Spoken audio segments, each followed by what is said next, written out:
When concepting the idea of a brand new kids property, the brothers first had to wonder, well, what are we going to name it exactly? They had the idea of creating little robots that would entertain children through various different mediums. It took them a few months to figure out what they would call themselves at the time, but they eventually landed on the name StoryBots. Now suppose you have never heard about the franchise before, and then you see that name, StoryBots.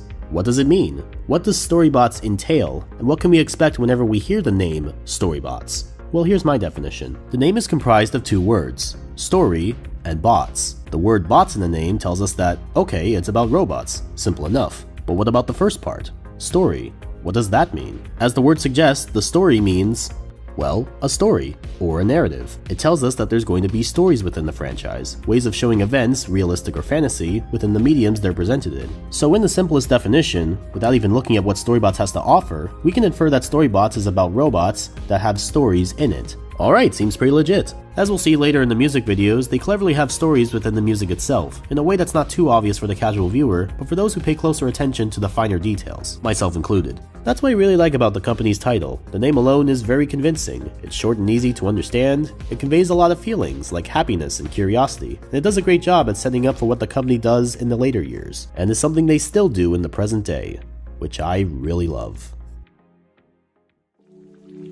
Now that we've got the name out of the way, let's move on to designs.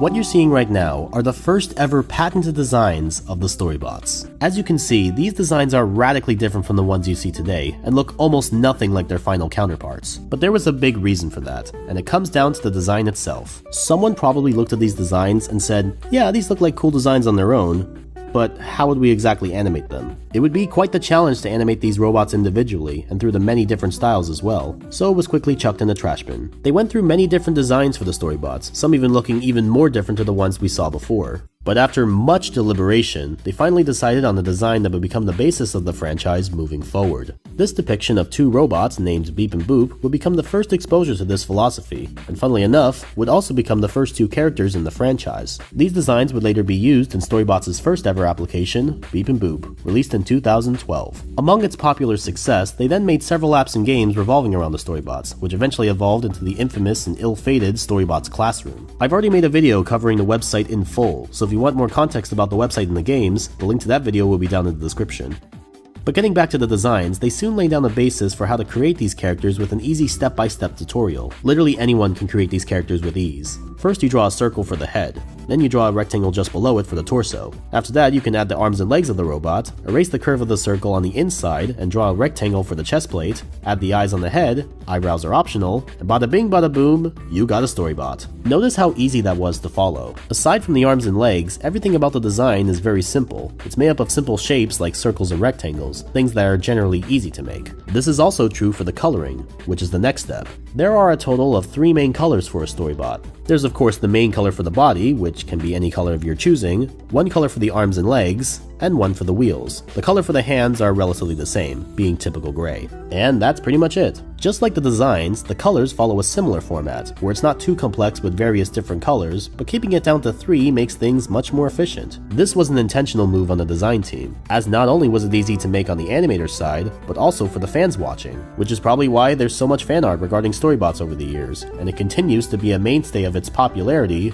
to this very day. Of course, there's lots of other factors like lighting, compositing, and shading when dealing with animation, but you don't have to be a talented artist if you just want to make some StoryBots fan art. So long as you have the basic format down, you're pretty much golden.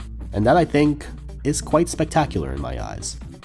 Once they got the design and animation down, it then came time for music. To that they called in a bunch of composers to help create music for the StoryBots. One of them being the famous songwriter and singer, Perry Grip, who would take the realm for a lot of the songs in StoryBots' catalog. Others include Gabe Shokoloff, another popular composer in StoryBots, Scott Emmons, who was also a writer for StoryBots at the time, Eric and Mark Weiner, John Frizzle, Adrian Spiridelis, Miranda Dawn, Jonathan Pratt, and the list goes on. I'll talk about them more once we get to the song collections themselves, but I think it's worth noting how much variety there is within these classic music videos, not only in the animation itself, but also within the music. It makes each one of them stand out from each other, and doesn't feel like it's becoming repetitive. I mean, think about that for a second. If every single music video had the same animation and music all the time, they would feel kinda samey and would stagnate significantly for most people. Not to mention how much labor the animators and composers would have with writing over 100 music videos within a 4-year quota.